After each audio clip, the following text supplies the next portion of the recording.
سرکار غلام حسن آسی پیہ رحمۃ اللہ علیہ کی پیدائش 1917 میں اتر پردیش کے بلیا میں موجود ایک گاؤں سید پورہ میں ہوئی۔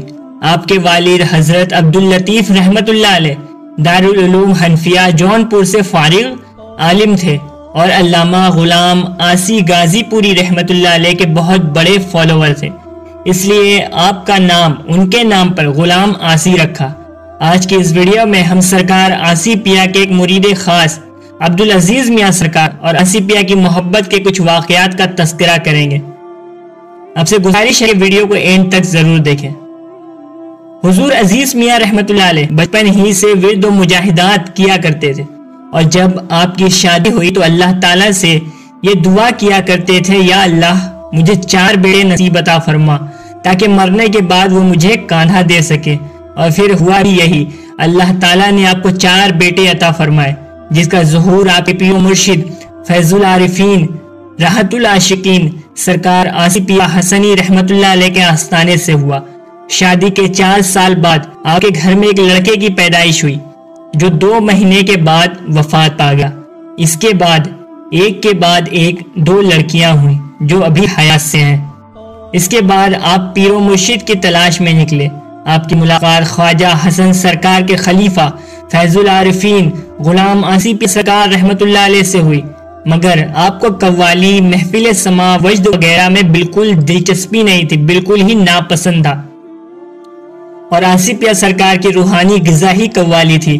اس لیے آپ نے خیال کیا کہ کسی سے بھی مرید ہو جاؤں گا، لیکن کسی قوالی سننے والے سے نہیں ہوں گا۔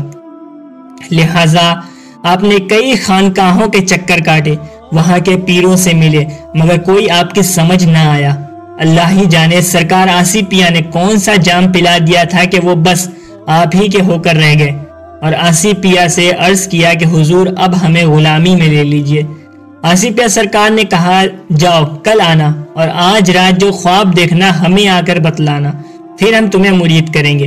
اسی رات آپ نے خواب دیکھا کہ ایک سمندر ہے اور آپ سر پر دینی کتاب لیے سمندر پار کر رہے ہیں۔ آپ نے صبح ہوتے ہی یہ خواب سرکار آسی پیہ کو بتایا۔ حضور فیض العارفین نے فرمایا تجھے مرید کرنے کے لیے ہمیں اجازت لینی پڑے گی۔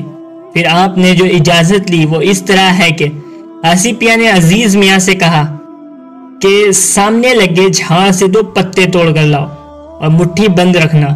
پھر کسی شخص کو حکم دیا کہ کسی ایک مٹھی کو چونو، تو جواب ہاں آیا، پھر بھی مرید نہیں کیا، اور ایک بار پھر پتا توڑ کے لانے کا حکم دیا تو جواب نہ آیا۔ اس کے بعد پھر تیسری مرتبہ پتا توڑ کے لانے کا حکم دیا اور کسی شخص کو ایک مٹھی کو چننے کے لیے کہا، اس بار جواب ہاں آیا۔ اس طرح پہلی اور تیسری 2 مرتبہ ہاں آنے پر آپ نے کہا اجازت مل گئی ہے، اور مرید کر لیا۔ ایک دفعہ کا واقعہ ہے، سرکار آسی پیہ رحمۃ اللہ علیہ دارالعلوم ضیاء الاسلام بڑی مسجد میں تشریف فرما تھے۔ آپ نے تمام علماء کرام کی موجودگی میں عزیز میاں سے پوچھا کہ بیٹے تیرے کتنے بچے ہیں؟ تو عزیز میاں نے فرمایا کہ سرکار 2 لڑکیاں ہیں۔ تو پھر آسی پیہ نے کہا کہ لڑکے کتنے ہیں؟ تو عزیز میاں سرکار نے کہا حضور لڑکے نہیں ہیں، دعا فرما دیجئے۔ تو آسی پیہ سرکار نے کہا جا، آج کے بعد سب لڑکے ہی لڑکے پیدا ہوں گے۔ بات نکلی تھی ولی کے زبان سے، مگر طول پکڑ گئی، لہٰذا آسی پیہ کے چلے جانے کے بعد کچھ لوگوں نے عزیز میاں کو پکڑا اور کہا تمہارے پیر تو خدائی کا دعویٰ کر رہے ہیں کہ سب لڑکے ہی لڑکے پیدا ہوں گے۔ چونکہ آپ کو اپنے پیر کی محبت اور ان کی بات پر بہت ناز تھا، تو آپ نے بھی فرما دیا دیکھنا سب لڑکے ہی ہوں گے۔ پھر دیکھنے والوں نے یہ دیکھا کہ عزیز میاں کے یکے بعد دیگرے 4 لڑکے ہی پیدا ہوئے، اور آپ کے 4 لڑکوں کی خواہش پوری ہو گئی۔ لہٰذا آپ دربار آسی میں پہنچے اور عرض کیا سرکار بس 4 لڑکے ہی چاہیے تھے، اب ان کی زندگی اور سلامتی کی دعا فرما دیں۔ آپ کے وصال کے بعد آپ کے 4 لڑکوں نے ہی آپ کو کاندھا دیا۔ اس طرح اللہ نے آپ کی دعا قبول فرمائی۔ آپ کے پیر و مرشد آسی پیہ سرکار آپ سے بے انتہا محبت کرتے تھے۔ آپ کی خلافت کا واقعہ یوں ہے کہ مرید ہونے سے 2 سال کے اندر آسی پیہ سرکار نے 2-3 بار اترولہ شریف کا دورہ فرمایا۔ ان دوروں میں آپ سارے مریدوں سے فرماتے تھے کہ ہمارے ایک مرید کے لیے وہاں سے یعنی غیبی طور سے خلافت کا حکم ہو رہا۔ تم آپس میں غور و فکر کرو کہ کس کے لیے یہ حکم ہو رہا ہے۔ اس کے بعد آپ دادا میاں کے عرس کے موقع پر لکھنؤ دادا میاں کے آستانے پر تشریف لے گئے اور وہیں سرکار آصفیہ نے آپ کو خلافت و اجازت عطا فرمائی اور کہا کہ اسی کے لیے حکم ہو رہا تھا۔ اسی طرح ایک دفعہ کا واقعہ ہے کہ سرکار آصفیہ رحمت اللہ علیہ نے خواجہ حسن سرکار کے عرس کے موقع پر عزیز میاں سے فرمایا کہ یہیں سے بریلی شریف چلے جاؤ اور مفتی اعظم ہند مصطفیٰ رضا خان سے ملاقات کرنا اور انہیں ہمارا سلام پیش کرنا اور بتانا کہ میں آصفیہ کا مرید ہوں، حضور میرے لیے دعا فرما دیں۔ لہٰذا مفتی اعظم ہند رحمت اللہ علیہ نے آپ کے سر پر ہاتھ رکھا اور آپ کے لیے بہت سی دعا فرمائی۔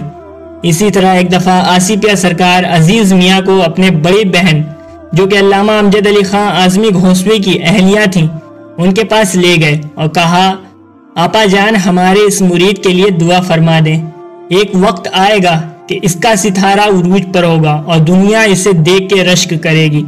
صوفیزم کو زندہ رکھنے، خانقاہی قوالیوں اور سماع سے وجدانی کیفیت میں رہنے والے یہ عظیم صوفی 9 ذوالقعدہ کو اس فانی دنیا کو خیر آباد کہہ کے مالک حقیقی سے جا ملے۔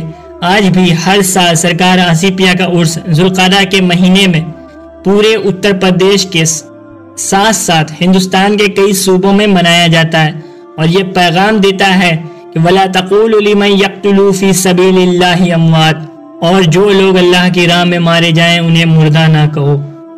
یہ تھا مختصر سا واقعہ سرکار آصفیہ اور ان کے مرید خاص میں سے ایک عبدالعزیز پیا سرکار کا واقعہ۔ امید کرتا ہے کہ ویڈیو پسند آئی ہوگی۔ ویڈیو پسند آنے پر شیئر کریں، لائک کریں، کمنٹ کریں۔ مزید ویڈیوز کے لیے ہمارے چینل فیضان پنجتن کو سبسکرائب کریں۔